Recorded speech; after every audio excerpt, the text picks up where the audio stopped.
Welcome to Twice 5 Miles Radio, fertile ground for conversations worth listening to and remembering. I'm your host, James Navé, always airing first on WPVMLP Asheville 103.7, streaming online, WPVMFM.org, the voice of Asheville, heard all over the world, and on other community radio stations like KCEI, Cultural Energy Radio out of Taos, New Mexico.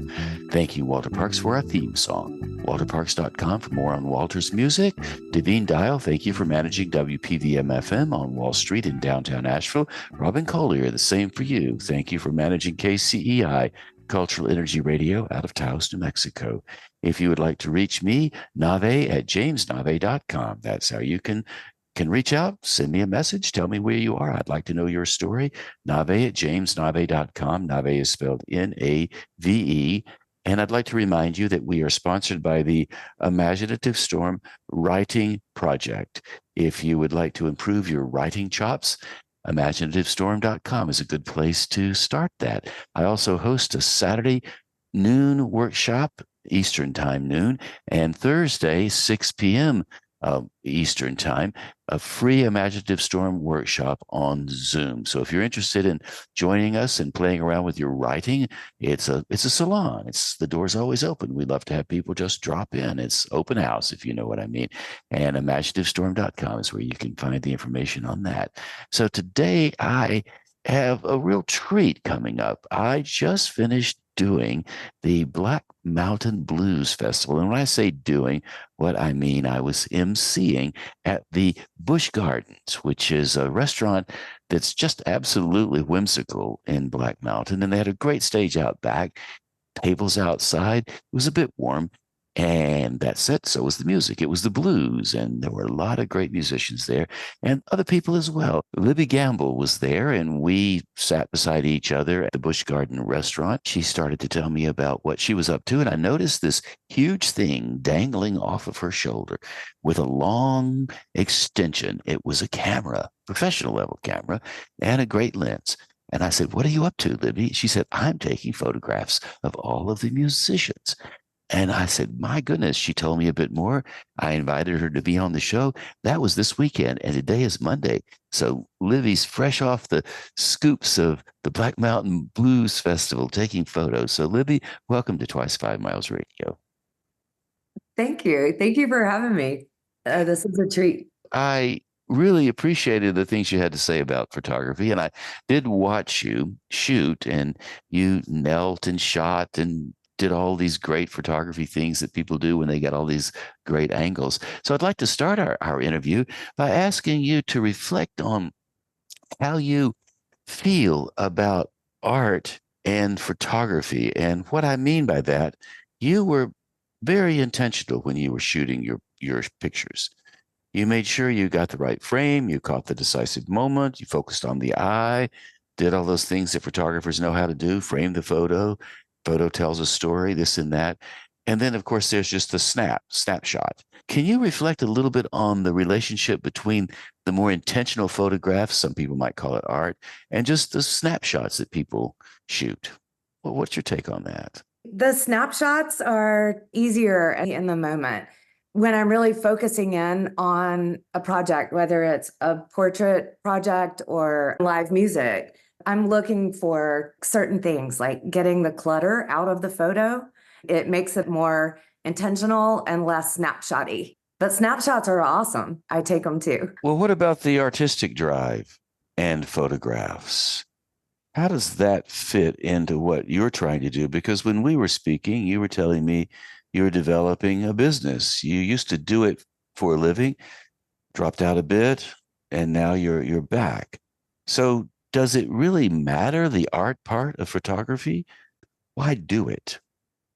The only thing that matters to me is if a photo can make you feel something. If there's an emotional quality that resonates between the viewer and the photograph, then you've got gold. Some photos exist to tell you the story. We were at this place and there was this going on. There were this many people here. The ones that tug at your heartstrings or make you go, "Oh, I remember that moment and it was really awesome." Those are the ones that I'm after.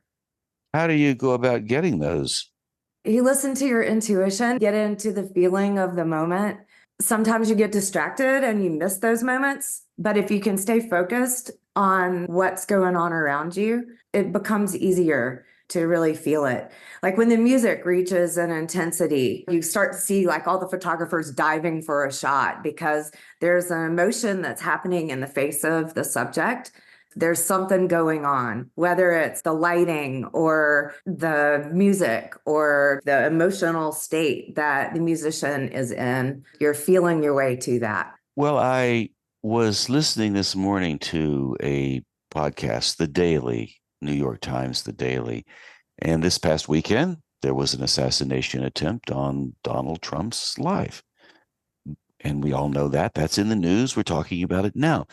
The point is, there was an iconic photo that emerged from that incident of him holding his hand up, a flag behind him, splotches of blood on his ear, and the Secret Service around him. The photographer, and I don't remember his name now, New York Times photographer, has been in the business for years, covered every president since Reagan, was being interviewed by the Daily. And the photographer said he got that photograph by just shoot. And he wasn't looking through the lens when he got it. He held the camera up and just shot. And when he edited it, there it was. And he knew it was the shot that will be remembered and show up in the books 100 years from now. And so he just did it without any thought at all. And yet that will be the one that endures. So have you had that experience where you just shoot, and suddenly you have the beautiful one that you don't even feel like you took? Definitely that has happened. I watched a photographer next to me have that moment a couple of days ago. One of the musicians jumped into the air and he was sitting in the seat that I had been occupying and had gotten up, and he dropped down and grabbed the shot. He had the right lens, he had everything going on, and he just had to hold the camera out. He wasn't even looking at it. And it happens sometimes. There is a lot of luck in photography. How much is luck and how much is skill? And the reason I asked that, I have a good friend, and when we were talking at the Bush, we were talking about my friend John Van Hasselt, who lives in Paris. And John's been shooting photographs since 1968. He made his living doing it.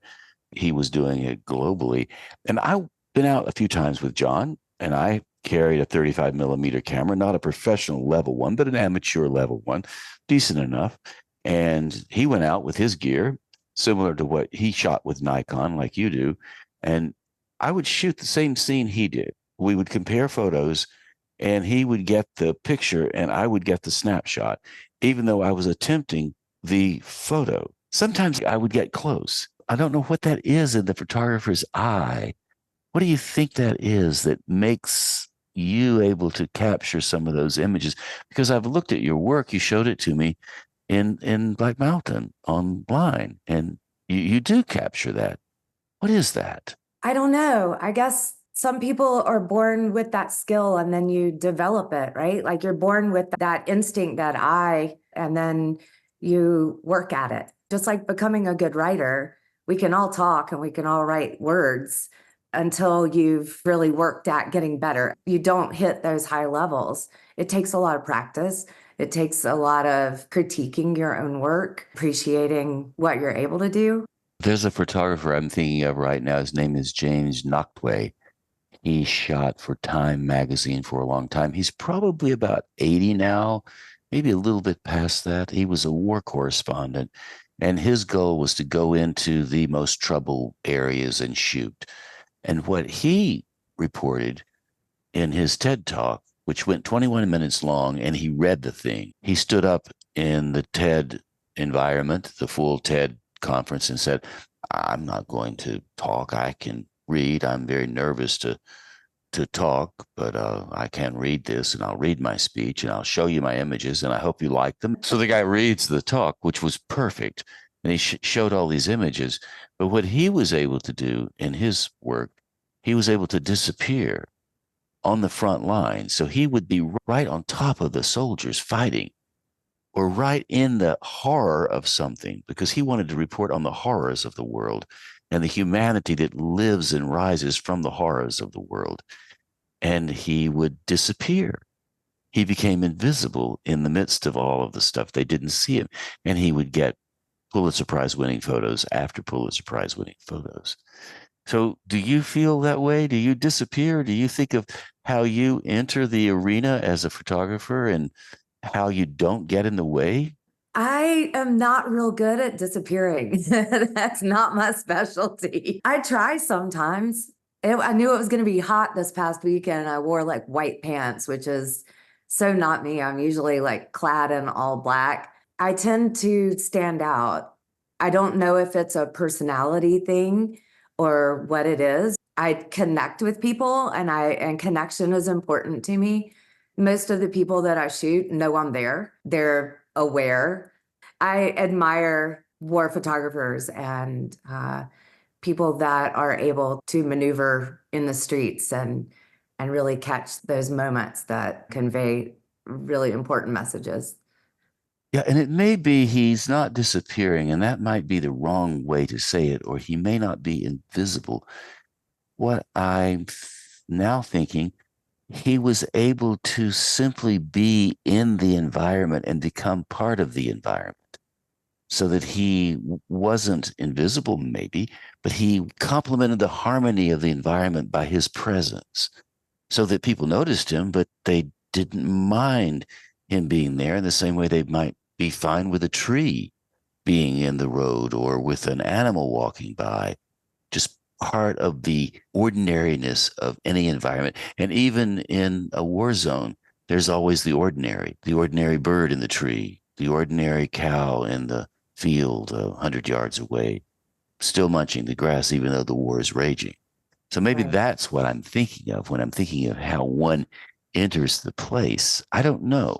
I don't know. It's just an interesting thing to roll around in the head, how we can present ourselves in the context of a public environment in different ways. In that context, I have always found my place there. I feel like I do belong. I feel like I'm a part of the community. I have so many friends that are musicians. I've been surrounded by music most of my adult life. The people that I surround myself with are my people. It's just a natural relationship that happens.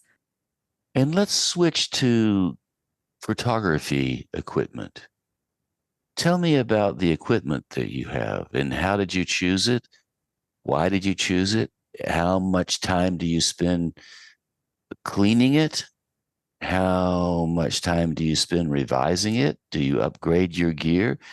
Once you buy the lens, how long does it last? Do you wear things out? How does that work? Because your camera looked pretty impressive to me. Yeah, it's a big old dude. I got kind of excited about the release of the Z9 and I bought it. If I were to go back and redo things, I probably would have gotten something smaller and lighter because of the wear and tear on my shoulders, my wrist. It's heavy. But I was already bought into all of the Nikon lenses. The unfortunate thing with this camera is that some of my lenses, some of my old lenses work with it and some of them don't. So now I'm working to upgrade all of my lenses as well. And I also shoot with some DSLRs, some different Nikons. I've worn out a 70 to 200 lens. It's moderately expensive to replace, and the upgraded camera version of it is going to even be more. So I used to walk around with two cameras all the time, three lenses, and I've been trying to go a little bit lighter and force myself to work with just one lens one day and one lens another day. That's what I did this weekend, just because there was a lot of walking around and it was pretty heavy and it was hot. And I just didn't want to feel burdened down with everything. What gives the Nikon lens its quality?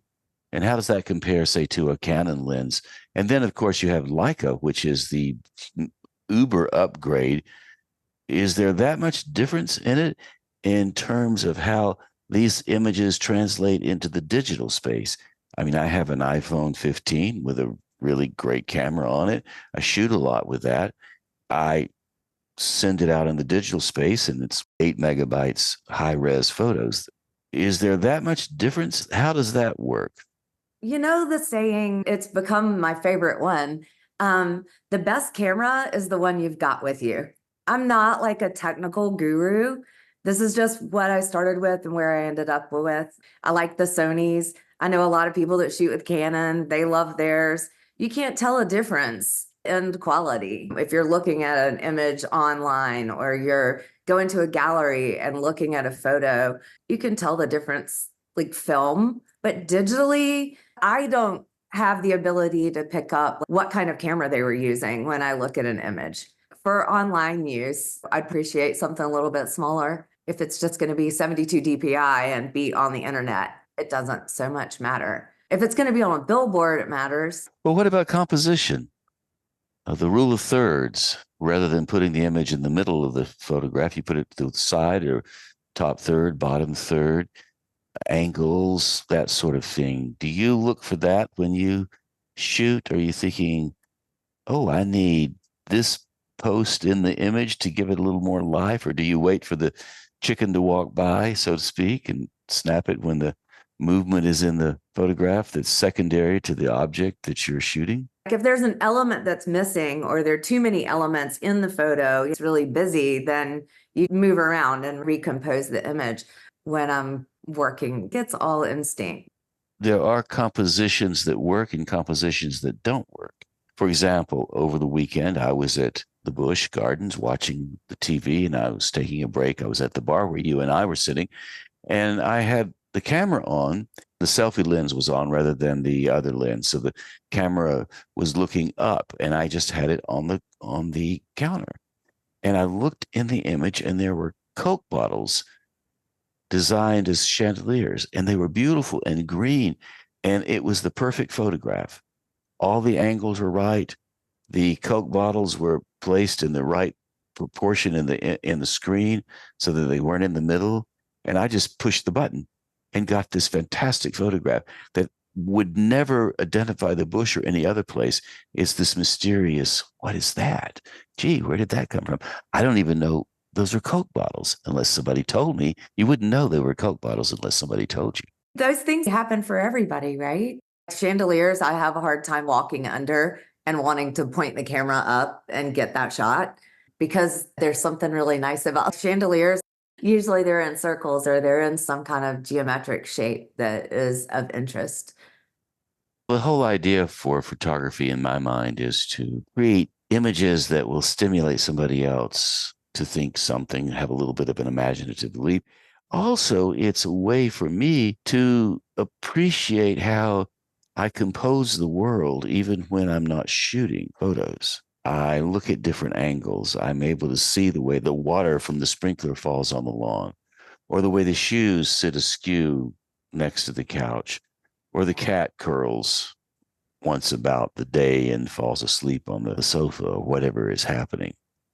So, in some ways, the idea of photography and imagery has always fascinated me. That's why I was so intrigued by the work that you're doing. And you're developing your business. So, how do you go about that? I looked online and you're doing all kinds of stuff online. What's your strategy? How are you going to build this out and make this work for you? I have tons of ideas. I would like to bounce back into this full time, doing creative portrait, lots of environmental portraits, things that I've started and I stopped, and now I'm ready to pick it back up. I'm in a different space, a different time. So, in this day and age, how do you go about making money as a photographer?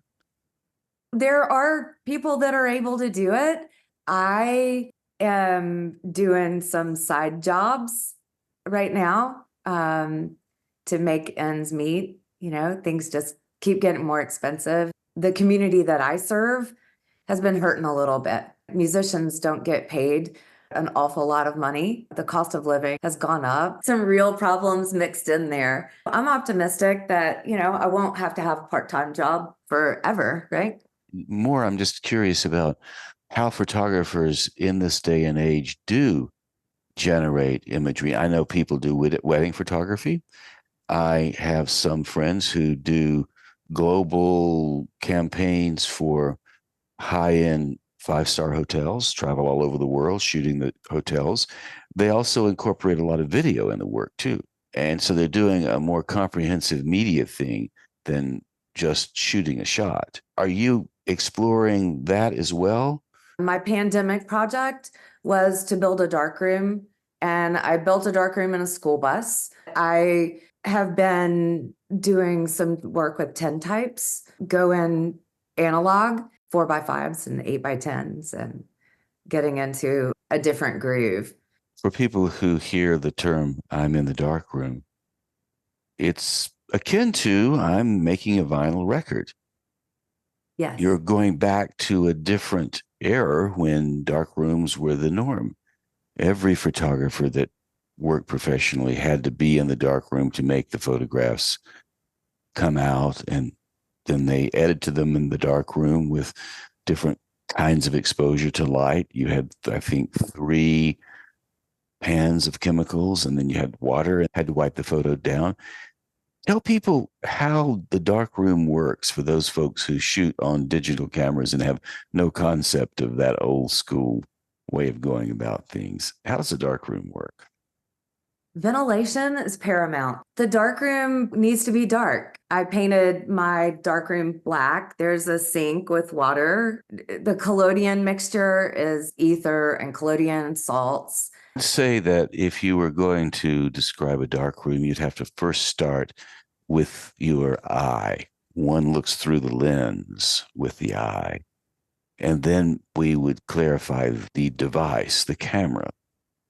Today, everybody has a digital camera. So the eye looks through the lens, you snap the shot, and it's developed instantly.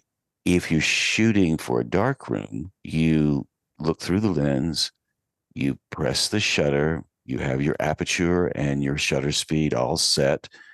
None of that is controlled with the old school stuff. And you click the photo and it's recorded on film. You do not see it. It's invisible to you. You have no idea what you've done.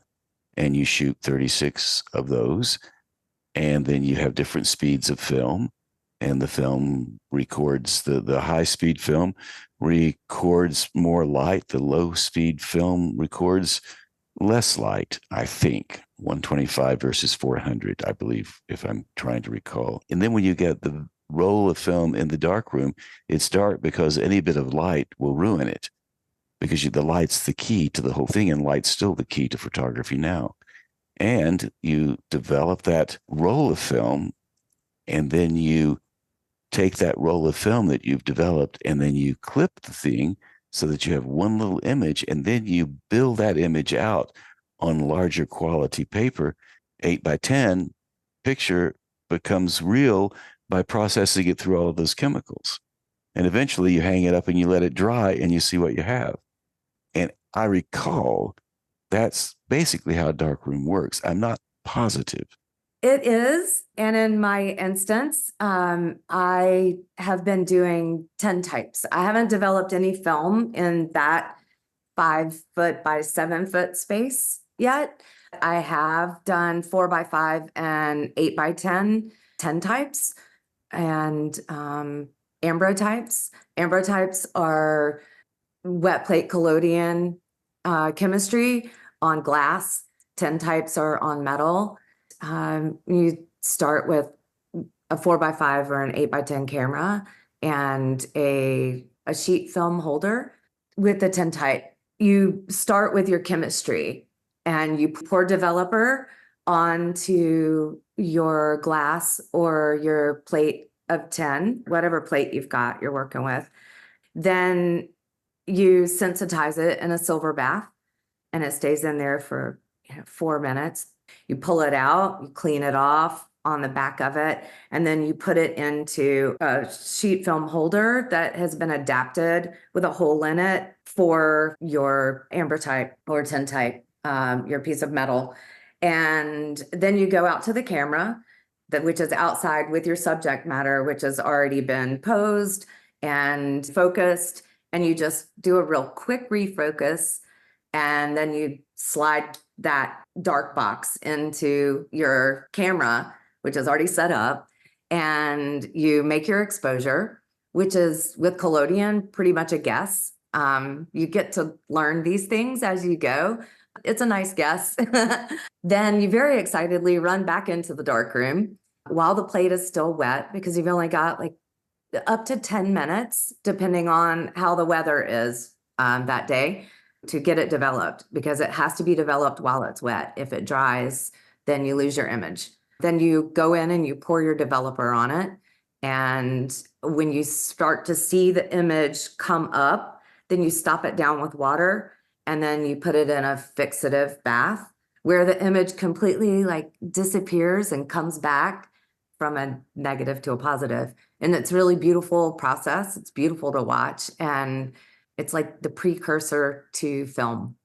So the subject has to show up and be there. You shoot the subject and then you do all of the development on spot. It has to On the happen spot. right there. Now, is that how they used to shoot the old timey photos that we see now of the cowboys or the outlaws posing at the rail fence? Absolutely. It's so timeless, and it always takes you back to the 1860s because it was developed in 1861. So the Civil War was shot using wet plate.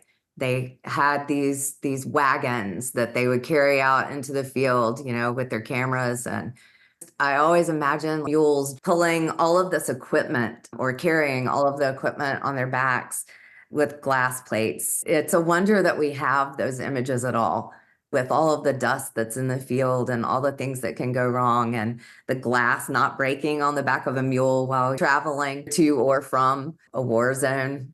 But mostly they shot dead people because it's really slow process. So that would explain why you have so many shots of battlefields with dead people in them, because nobody moved. Nobody would move. Yeah. It's said that they would drag people and pose people. I guess you could. They're not going to move unless you move them. So if you had the spine to drag them, you could drag them no problem at all, I suppose. I don't know how I would feel about dragging a bunch of soldiers around and posing them for pictures. Talk about the Asheville music scene. You cover that. That's your beat. What's it like around Asheville, North Carolina, and what's the music scene like? And how do you fit into that? How does it inspire you? What does it do for you? It actually really does inspire me. I used to be out in it a lot more than I am now. This weekend just really reminded me of how much I've missed it. It's so inspiring.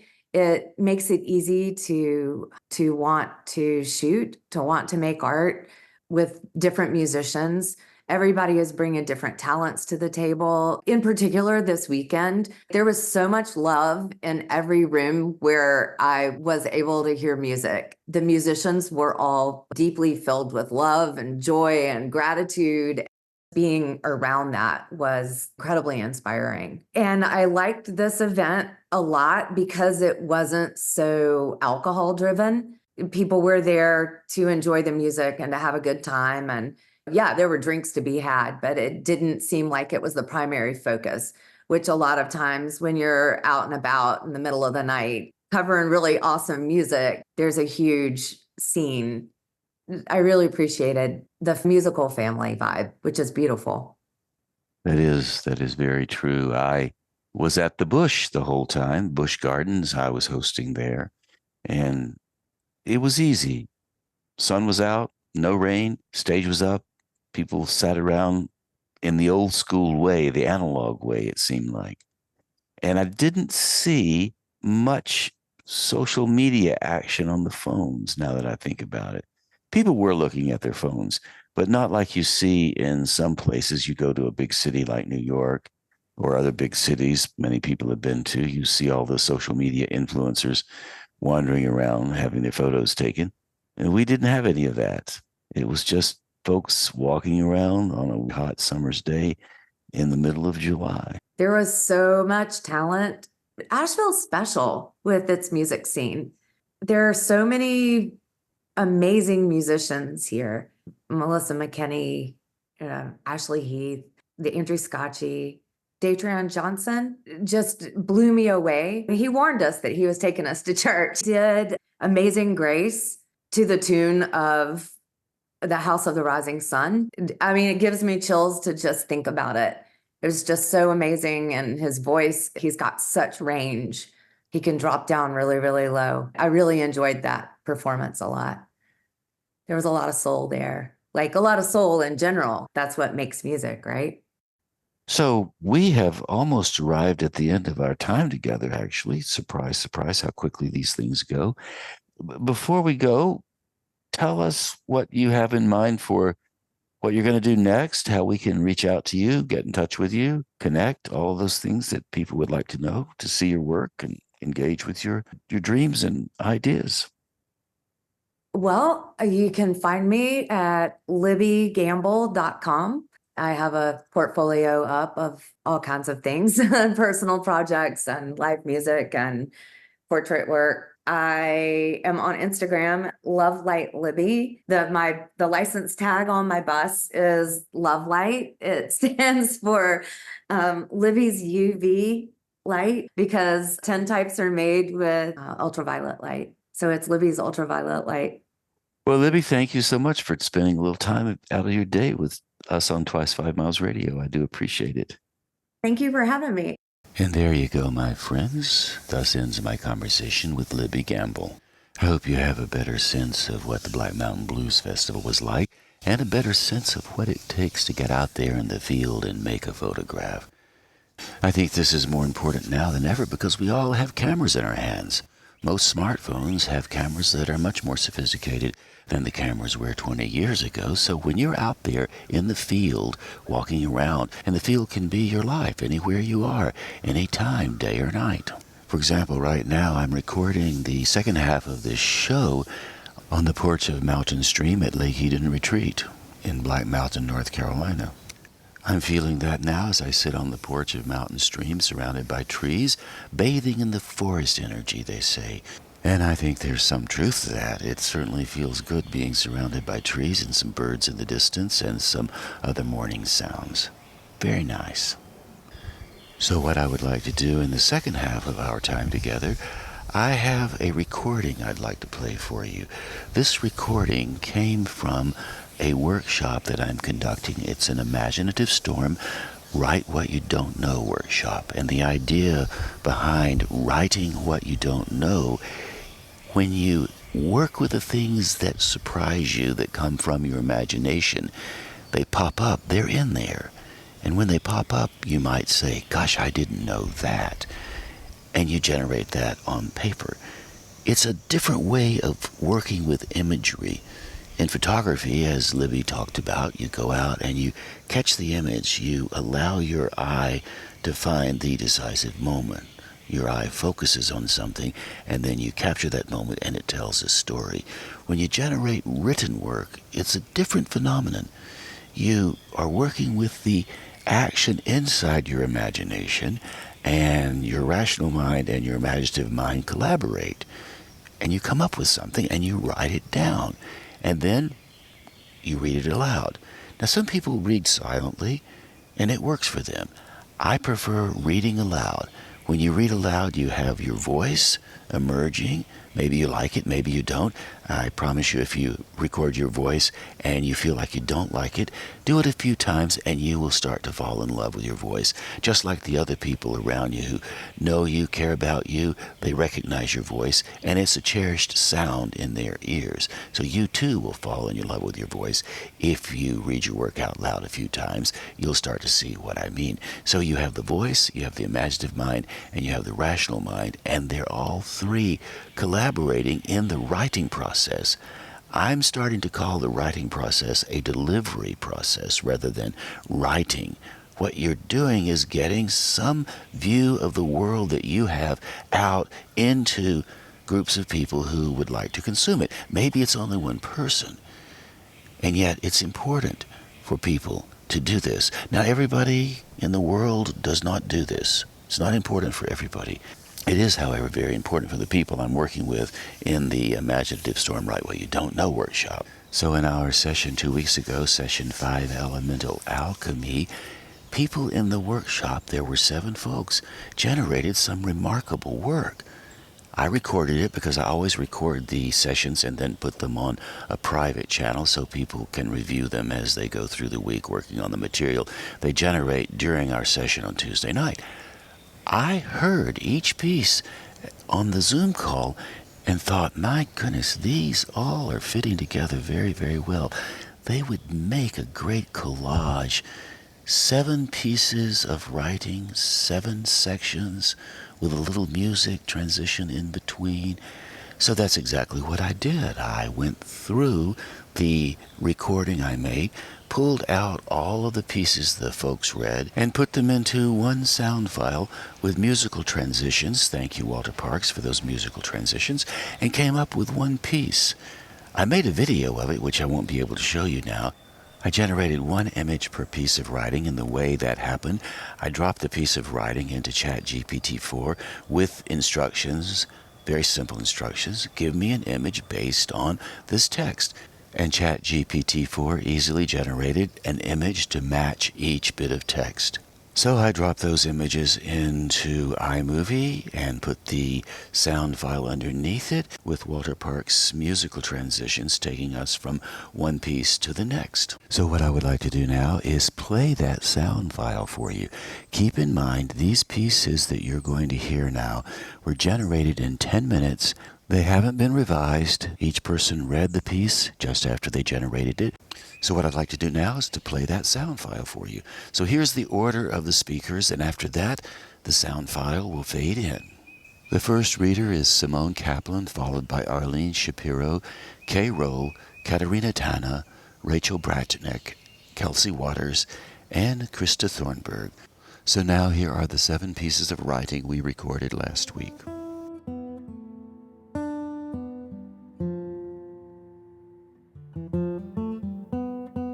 One with wood. To the big tree in Fairfield, Iowa, you know who you are. Hi from New York. Standing in the fork of the small tree next to the swimming pool, I lean into the trunk and stay there.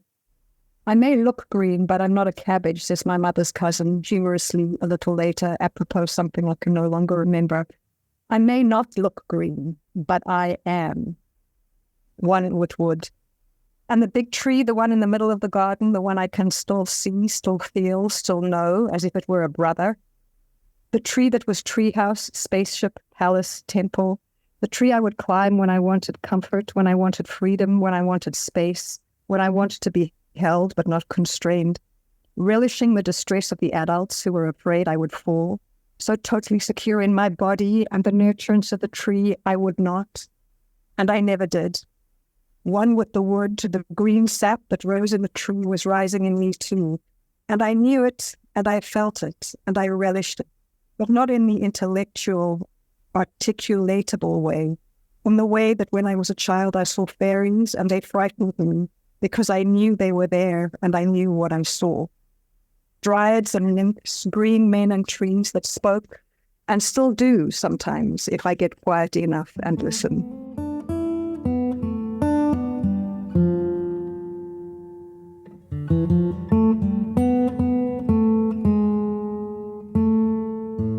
No one knows exactly how the dinosaurs got to Pacific Palisades.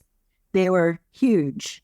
Communities of family, multiple spouses, aunts and uncles, grandmothers and grandfathers, and generations of dinosaurs' progeny. They lived in burrows in the hard-packed earth in the cold and barren hinterlands until the spring thaw and verdant food supply satisfied their hunger and enjoyment of where they thrived. Through this season and into the winter burrows, and again emerging for the great feast in the springtime thaw. Yet one dinosaur ventured beyond through many seasons that became warm and that kept coming into the warm. There was a great river from that thaw, from the Santa Monica Mountains to the shore of the Pacific Ocean. One by one, the dinosaurs made their way through the seasons to the warm, giving way to warm, until they too arrived at the cool and clear river leading to the ocean, the river banks overgrown with plants and flowers and all manner of crawling and winged creatures, and the dinosaurs thrived on the vegetation until the day the meteor hit, and within days every dinosaur on the planet was either incinerated or poisoned, and all that remained were the boiling rivers that soon dried up. And the beautiful canyon became brown and dry until she started to regenerate in the rich pulverized earth, and some of the magic from the meteor Today, millions of years later, the people live in big houses on the canyon without meteor insurance.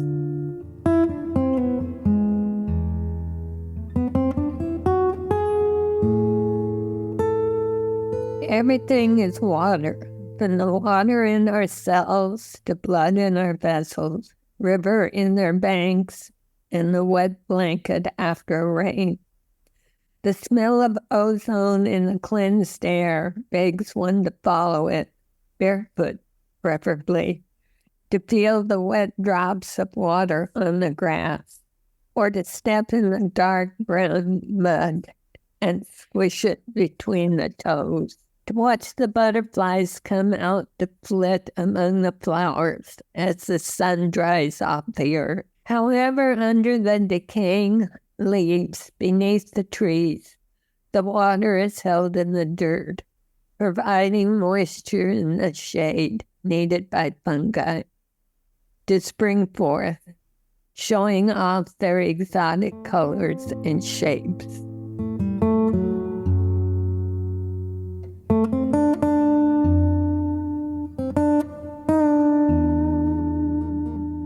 There were only yaks above 9,000 feet, so we transferred all of our tents and bags and made our way up the trail. The air got thinner with every step, and at every point we knew we needed to drink, to stay hydrated, not to allow the lack of oxygen to shrivel us up and squeeze us dry, and intermittently squatting behind a rock to pee, at a moment's notice, dashing for cover. No air, the higher we went. The harder to light the fire, to heat ourselves by, and to cook our meals. The smoke wispier every day we climbed. But fire was lit, and the air never gave up. Air to breathe. Long days walking 10 hours at a stretch.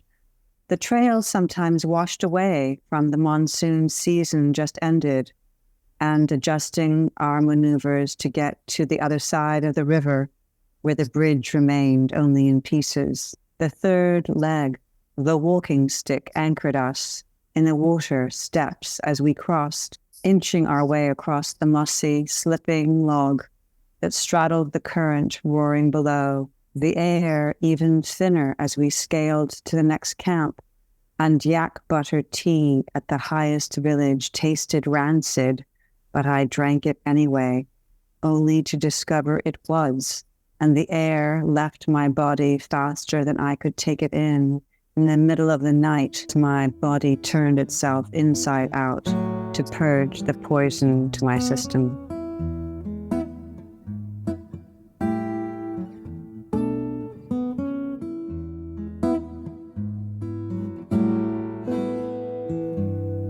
Everything is water. Flowing, light, strong, necessary. Everything is water. Mighty, destructive, deep, dark, endless. We are water. We forget that we are water, equivalent to the water on the earth. We think we're solid, form, matter, but everything is water, gently rising from the mountaintop, trickling down the hills over stones, creating gullies down, down, and around, joining with other rivulets, forcing its way to the sea. No, not forcing. Water knows where it is going and doesn't force. We force because we forget we are water. We have to learn how to flow. Everything a water, creatively changing the landscape even when water is absent. Everything is water is prayer. When water disappears, we pray because we know we cannot survive without water. Everything, everywhere is water, sometimes fluid, light and airy, sometimes fierce and destructive. So we too can be light and fluid or stormy and forceful and destructive. Everything is water is hiding under the continental shelf, where nations are preparing to fight over it as the land heats up. Everything is water, is wet, is hot and dry. Everything is water, I say to myself as I drink another glass of water, dosed with minerals lacking in the water that runs through my pipes. Everything is water, I say, as I pee in the toilet multiple times a day, my aging pipes slowing down their delivery. Well, if everything is water, why are we fighting over it? Because we soaked the land in chemicals, and the water is no longer pure.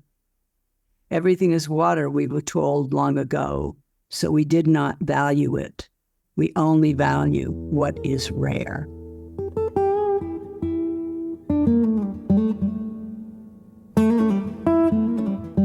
Air keeps me alive. It can be calming when I think to take deep, slow breaths, in with the nose, out with the chest. Asthmatic bronchitis. As a child, I had to fight for this breath many times, but I proved to be strong and made myself dizzy with relief. Do they call that hyperventilating? Breath can be the body's way of saying, I've had enough, or bring it on. I saw dust motes dancing like fairies in the air. It was fun to contemplate how they floated as free as I wanted to be, lying on the grass at eye level with a dandelion, both of us dry and spent in the summer sun. I would blow their little feathered hearts away. My breath was the wind then, and it was powerful. Walking home from my piano lessons each Saturday morning, that man was a saint. I would sing at the top of my lungs. Oh, what a beautiful morning. The air from my lungs expanding as loud and as far as I could make it go. No one was around. The world was mine. My air resonated so that even God could hear.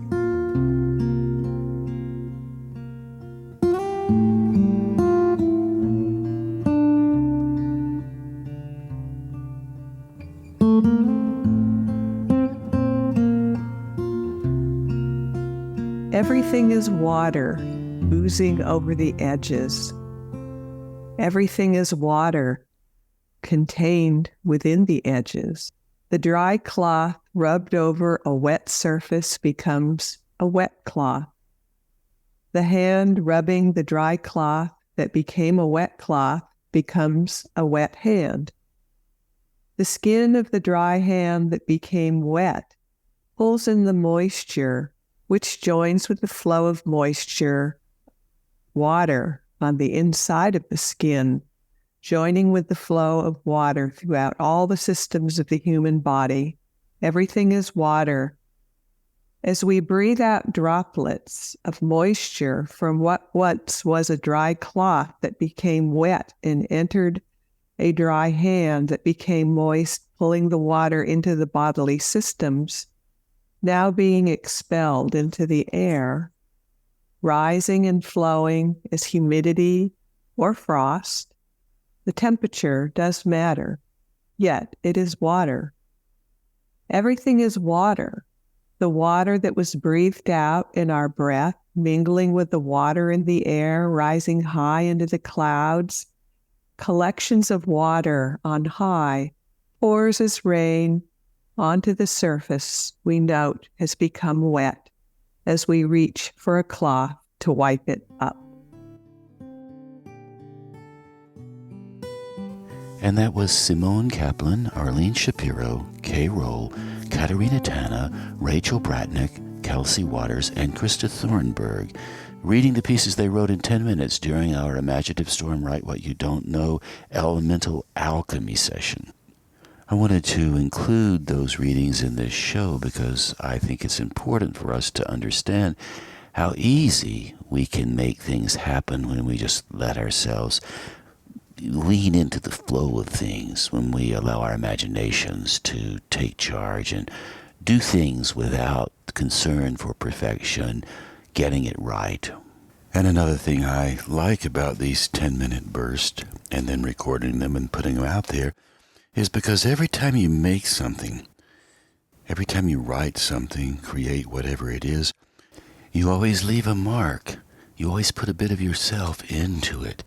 It's the essence of you that is built into whatever you create. I often think about people who work on large projects like the Golden Gate Bridge or the Empire State Building, or pick a building in the town that you live in and think about the people that built it. One person might work on a large crew. Maybe a grandfather 50 years ago worked on that large crew, and then the grandchildren will bring their children by and say, "Oh, that's the building your grandpa built." Now, Grandpa didn't build the building. Grandpa just put a few bricks in or did some work or whatever Grandpa did, and yet the mark is there. Grandpa is in that building, and by the time the story gets told and passed down from one generation to the next, Grandpa built the Golden Gate Bridge. Look at the courthouse. Grandpa built that.